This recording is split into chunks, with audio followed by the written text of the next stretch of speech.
भाई मैं मौलाना आज़ाद उर्दू यूनिवर्सिटी के चांसलर की हैसियत से जो मुझे इख्तियारात दिए गए हैं, मैं उसके तहत जनाब शाहरुख ख़ान साहब को जो फ़न व शफ़ाक़त के मैदान में इनकी जो गैर मामूली खिदमात हैं, उनके लिए मैं इनको ऑनररी डॉक्टरेट देने का तस्लीम करता हूं कि ये डिग्री शाहरुख खान साहब को दी जाए।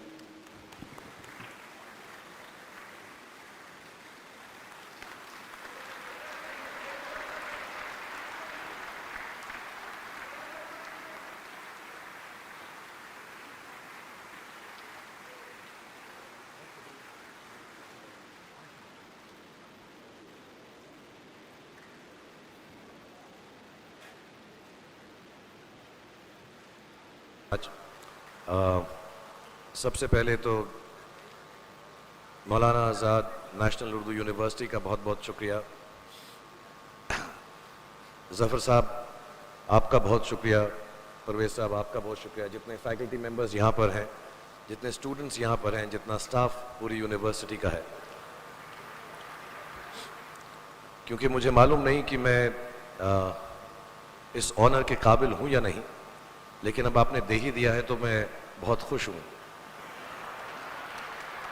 और मुझसे ज़्यादा खुशी एक्चुअली अगर मेरे फादर और मदर होते उनको होती, क्योंकि मेरे जो फादर थे वो तालीम में बहुत मानते थे, खुद बहुत पढ़े लिखे थे, एम ए LLB थे। मौलाना आज़ाद साहब को बहुत मानते थे, फ्रीडम फाइटर थे खुद। ऐसा मैंने सुना है कि उन्होंने एक इलेक्शन भी लड़ा था एज एन इंडिपेंडेंट कैंडिडेट और उनकी ज़मानत ज़ब्त हो गई थी मेरे फादर की। तो वो बहुत ही ज़्यादा हक़ में थे और बहुत खूबसूरत उर्दू और पर्शियन खुद बोलते थे। जो कुछ मुझे थोड़ा बहुत इल्म है बातचीत करने का वो उन्हीं की वजह से है। तो उन्हें बहुत खुशी होती कि आज मैं इस यूनिवर्सिटी में हूँ और आप सब लोगों की वजह से, सारे फैकल्टी की वजह से मुझे ये ऑनर मिला है। और मेरी मम्मी को और भी ज़्यादा खुशी होती क्योंकि मैं उनके बर्थ प्लेस हैदराबाद में मुझे अवार्ड मिल रहा है। सो I take this as a very big responsibility in the field of education and in the field of Urdu and languages, that through my work, whatever little I can do, I promise, I will make sure that I take it to the best of my capabilities. So thank you very much for honoring me, and thank you for having me here, and thank you everybody for being so kind and so generous. Thank you so much. आप लोगों से ऐसा कुछ नहीं कह सकता जो आप पहले से नहीं जानते। सॉरी, मुझे बहुत गर्मी लग रही थी इसलिए मुझे वो उतारना पड़ा, वरना मैं पहने रखता। लेकिन सिर्फ 2-4 बातें बोल दूंगा मैं आपको, क्योंकि मैं यहाँ पर आया हूँ और मुझे बहुत फ़ख्र होता है जब तालीम कोई हासिल करता है। मैं भी सराफ साहब को भी यही बता रहा था, मुझे खुद जो है बहुत प्राइड होती है जब लोग पढ़ाई लिखाई करते हैं। मुझे लगता है तालीम से ज़्यादा अहम कोई भी चीज़ दुनिया में नहीं है। और जैसा मैंने आपसे कहा, इस वक्त ये जो आपका मुकाम है, ये जो उम्र है आपकी, इस उम्र में आप में सबसे ज़्यादा जज्बा होगा, सबसे ज़्यादा ब्रेन सेल्स होंगे और सबसे ज़्यादा बाल होंगे। कुछ सालों बाद जज्बा भी कम हो जाएगा, बाल भी कम हो जाएंगे, ब्रेन सेल्स भी कम हो जाएंगे। सो ये जो मौका आपको ज़िंदगी ने दिया है, ये जो थ्रेशोल्ड पर आप हैं, जब आप बाहर जाएंगे, काम करना शुरू करेंगे और पढ़ाई करेंगे, आप में से कुछ ग्रेजुएट हो रहे हैं, कुछ पोस्ट ग्रेजुएट हो रहे हैं, बहुत सारे अभी PhD हासिल करके गए। आप लोगों को सिर्फ इतना कहना चाहूँगा कि जैसे आपकी सोच है, जो आपके दिल में आए, ज़िंदगी भर सिर्फ वही कीजिएगा। क्योंकि जब आप मेरी उम्र के होंगे या अपने माँ बाप की उम्र के होंगे, अपने टीचर्स की उम्र के होंगे, तो कहीं ना कहीं दिल में कोई ना कोई रिग्रेट रह जाती है कि मैंने वो क्यों नहीं किया। तो हर लड़के और हर लड़की को मैं सिर्फ यही कहूँगा, प्लीज़ जो दिल में आए इस उम्र में ज़रूर कीजिएगा। मेरे जो वालिद थे, मैंने जैसे बताया बहुत पढ़े लिखे थे, तो उन्होंने बहुत गरीब भी थे, उनको कभी कोई नौकरी नहीं मिली, हार्डली उनके पास पैसे होते थे। जो भी बिज़नेस उन्होंने शुरू किया, इतनी तालीम हासिल करने के बाद भी वो फेलियर ही रहा।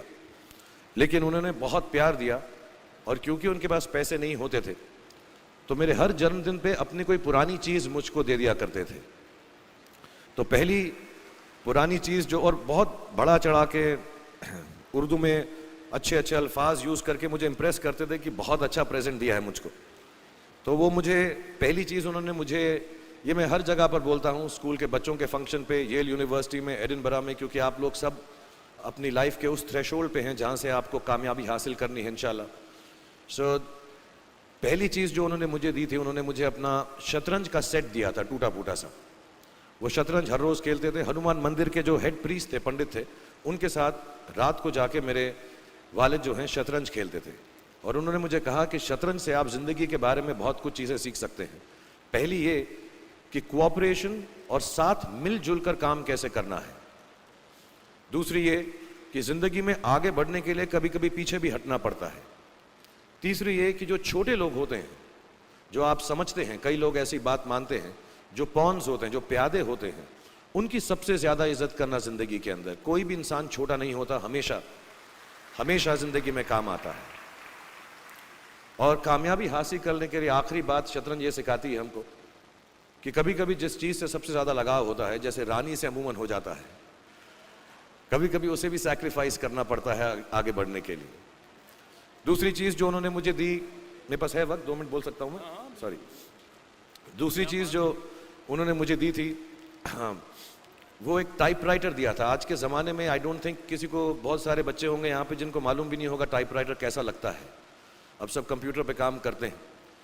तो टाइपराइटर के ऊपर जब आदमी लिखता है और अगर गलत लिखता है तो उसको मिटाने में बहुत तकलीफ होती है। So you have to be very diligent, बहुत ध्यान से लिखना पड़ता है। हम गलती नहीं कर सकते। और टाइपेक्स यूज़ करते थे टाइप को निकालने के लिए, कभी उंगली फंस जाती थी उसकी कीज़ के बीच में, मगर बहुत मेहनत से, बहुत डिलिजेंस से काम करना पड़ता था। तो जब मैं उस पर टाइपिंग सीखा स्कूल में कॉमर्स करते वक्त, so the only thing I realise is that practice makes you perfect. तो जो भी काम आप जिंदगी में करें उसको डिलिजेंस से करें, ऐसा करें कि कोई गलती ना हो, अपना पूरा दिमाग लगा कर करें, सोच समझ कर करें। ऐसे करें कि ये काम जिंदगी में आपका पहला काम है और इसके बाद आपको मौका नहीं मिलेगा, और शायद ये काम आपका जिंदगी का आखिरी काम है, इसके बाद फिर मौका नहीं मिलेगा। So do it with that kind of diligence. तीसरी चीज़ उन्होंने मुझे कैमरा दी थी, क्योंकि बहुत गरीब थे, वो कैमरा चलता नहीं था बिल्कुल भी, सिर्फ उसके व्यू फाइंडर से बड़ी अच्छी अच्छी तस्वीरें दिख जाती थी, लेकिन खिंचती बिल्कुल भी नहीं थी।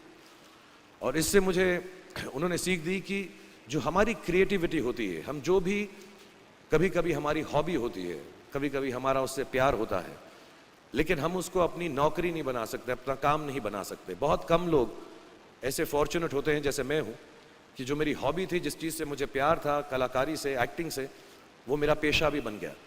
अमूमन ऐसा होता नहीं है, लेकिन जो हमारी कला है, चाहे वो पोएट्री है, चाहे वो लिखना है, चाहे वो पेंटिंग है, चाहे जो भी चीज़, गाना है, अकेले में गाना है, हमारी क्रिएटिविटी ज़रूरी नहीं है कि दुनिया एक्सेप्ट करे। जैसे उस कैमरा की तस्वीरें दिखती नहीं हैं, लेकिन उसमें देखने से खूबसूरत लगता है हर कुछ, वैसे ही आपकी जो क्रिएटिविटी है वो अपने लिए रखें, क्योंकि ज़िंदगी में कभी ना कभी, कहीं ना कभी ऐसा मुकाम आएगा जब आप बहुत अकेला फील करेंगे। हो सकता है दुख का समय भी आए, उस वक्त आपकी जो क्रिएटिविटी है वो आपकी सबसे अच्छी दोस्त होगी, दुनिया उसको माने या ना माने। मैं बहुत ख़राब पोइट्री करता हूँ, लेकिन जब भी दुखी होता हूँ तो लिख लेता हूँ। सराफ साहब से मैं अब सीखना भी चाहता हूँ। मैं रेख्ता पे जाऊँगा, मुझे लगता है ये कमाल की साइट है, थोड़ी मैं शायरी वगैरह सीखूँगा।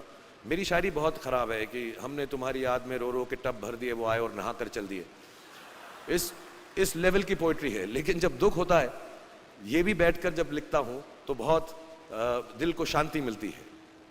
आखिरी चीज़ मेरे वालिद जी ने मुझे दी थी, वो दोनों मिक्स है, मैं जल्दी ख़त्म करता हूँ क्योंकि आप लोगों के पास वक्त नहीं है, आप लोगों को अपनी डिग्रीज लेनी है, सोच रहे होंगे इतना वक्त ज़ाया कर रहा है हमारा ये। तो मैं जल्दी से बताता हूँ। एक उन्होंने मुझे कहा, एक सेंस ऑफ ह्यूमर हमेशा रखना ज़िंदगी में, हंसते हमेशा रहना, एक चाइल्ड लाइक इनोसेंस ज़रूर रखना। जैसे एक छोटे बच्चे की जो एक इनोसेंस होती है, जो उसका दुनिया की तरफ जो नज़रिया होता है बड़ा इनोसेंट सा होता है, उसमें कोई खामी नहीं होती, गलती नहीं होती, अभी दुनियावी बातें नहीं आई होती, तो वैसे ही रखना। कई बार बचपन में मैंने जब बदतमीज़ी की या कोई गलत काम किया तो उन्होंने सेंस ऑफ ह्यूमर से मुझे बचाया। और ज़िंदगी भर अगर आप अपने ऊपर, अपने हाल पे, दुनिया पे क्योंकि लोग आपसे हर कोई बात कहेंगे, अच्छी बात भी कहेंगे, बुरी बात भी कहेंगे, क्योंकि लोगों का काम है कहना। अगर आप उसको एक सेंस ऑफ ह्यूमर से देख सकेंगे तो जिंदगी जो है बहुत बेहतर रहेगी।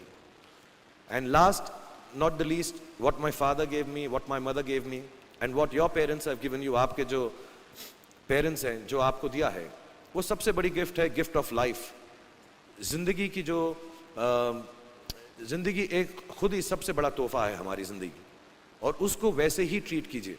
जिंदगी के अंदर जो भी मुकाम आए, जैसी भी चीज़ें हों, अच्छा हो बुरा हो, कभी अंधेरा हो कभी उजाला हो, हर चीज़ को रिस्पेक्ट कीजिए और ज़िंदगी में ग्रेस रखिए हर इंसान की तरफ।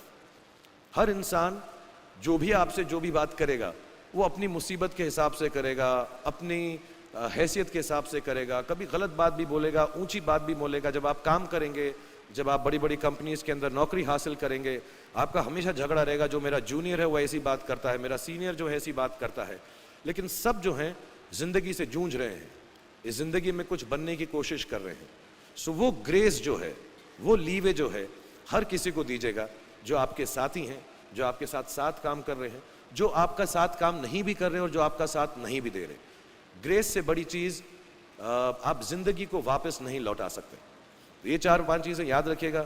याद रखिएगा, नहीं रहे तो कोई बात नहीं। आप लोग बहुत कुछ अभी इस जगह पर इल्म हासिल कर चुके हैं और मुझे उम्मीद है और मुझे यकीन है कि आप जो भी करेंगे ज़िंदगी में बहुत कामयाब होंगे। और फिर से मैं मौलाना आज़ाद नेशनल उर्दू यूनिवर्सिटी का शुक्रिया अदा करना चाहूँगा कि मुझे यहाँ पर बुलाया, आपसे मुखातिब होने का मौका दिया। थैंक यू वेरी मच, बहुत बहुत शुक्रिया। और आप, मुझे मालूम है कुछ टीचर्स जो होंगे यहाँ पर बैठे होंगे जो आपके फेवरेट नहीं भी हैं, जो बहुत स्ट्रिक्ट होंगे, डांटते भी होंगे आपको, उनको सबसे ज़्यादा याद रखिएगा जब आप इस यूनिवर्सिटी से बाहर जाएंगे, क्योंकि जो सबसे ज़्यादा टीचर आपसे स्ट्रिक्ट थे वो एक्चुअली सबसे ज़्यादा आपसे प्यार करते थे। Thank you very much for having me here. खुदा हाफिज़। Thank you everyone.